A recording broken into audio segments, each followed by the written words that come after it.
ஏலூர் கோட்டை, மதில் செவரு, ஜலகண்டீஸ்வரர் கோயில். அது கீழெல்லாம் தண்ணி இருக்கும். அந்த காலத்தில் crocodiles இருக்கும் அப்படின்பாங்க.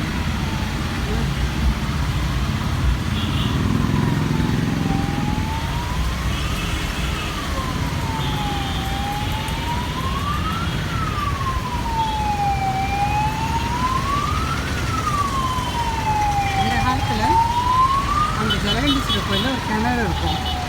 அதில் காயின் போட்டிங்கன்னா ஸ்டோனில் இருந்தால் வேண்டனது பலிக்கும், தண்ணிக்குள்ளே போயிட்டால் நிறைவேறாதுன்றாங்க. எனக்கு இருக்கா இல்லைன்னு தெரியாது. அந்த காலத்தில் அந்த மாதிரி ஒன்று இருந்தது, நான் பார்த்துருக்கேன். இப்போ எனக்கு ஞாபகம் இருக்குது.